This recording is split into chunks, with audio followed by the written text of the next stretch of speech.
Here I'm going to solve the first example based on the capacitors are in series and parallel. Okay, here we have 6 capacitors connected in series and parallel combination.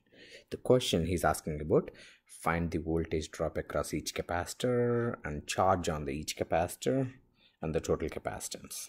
Okay, as I mentioned in the previous videos, when you're finding total resistance, here what we're going to do, we always start solving the example from the capacitor which is far away from the open terminals. Okay, so here he clearly mentioned you have a 100-volt source connected here. Okay, so now we're going to start with 6 microfarad capacitor which is far away. I usually label them C1, C2, C3, C4, C5, C6. Okay, I always start solving the capacitors from C6. Now if I look at C6, is it series with C5 or series with something or parallel with something? How do we know? Remember, if you can walk through the 2 capacitors without dividing, so start walking from here. Okay, now see, I can walk through those 2 capacitors without dividing at any point. Then I can say those 2 capacitors are in series. So I can say C5 series with C6. Okay, so I'm going to label that as C7 equal to C5 times C6 over C5 plus C6. This is where you're going to have a big confusion why I'm writing the parallel formula for series. Okay, remember it is opposite to the resistors. So this formula we use it for resistors if they are in parallel, but when it comes to capacitors it is going to be opposite. So if capacitors are in series, then we will use this formula. So 3 times 6 over 3 plus 6, I'm not using micro, but you will end up with micro at the end, so which is going to be 2 microfarad. Now the 2 microfarad, it's a good idea to draw the diagram. So I'm going to draw the diagram again. I have C1, C2, C3, C4 and then C7.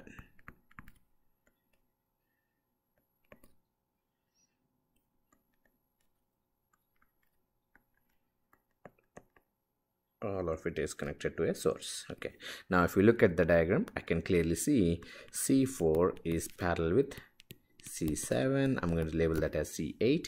So C8 equal to C4 plus C7. I have 4 plus 2, which is 6 microfarad.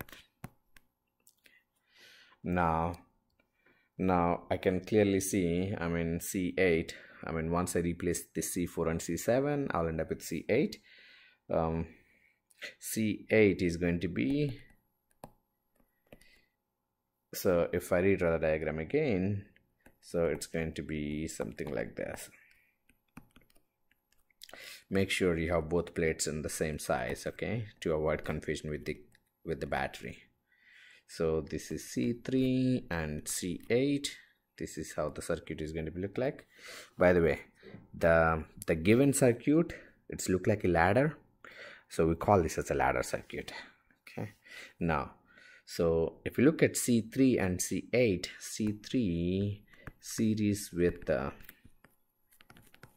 C8, so I'm going to label it as C9. C9 equal to C3 times C8 over C3 plus C8.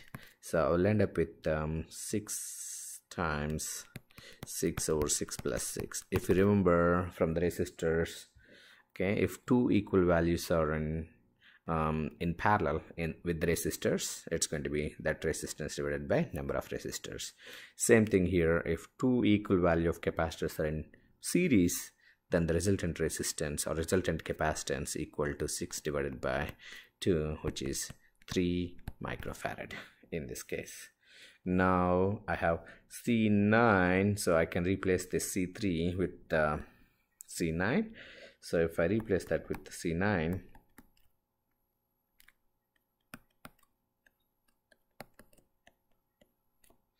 that is C9 and C2.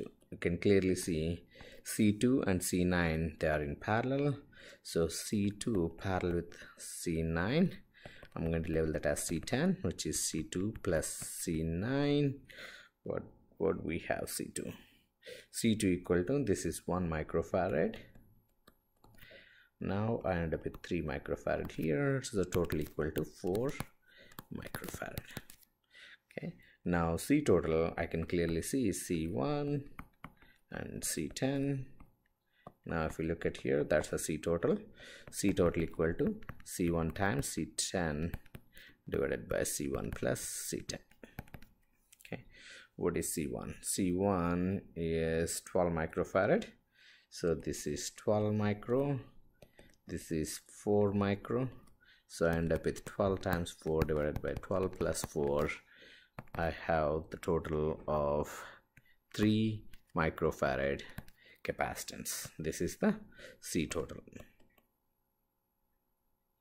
Okay, once I know the C total, most probably this is what I'm going to ask in the exams. Find the total capacitance value based on the series connection, parallel connection.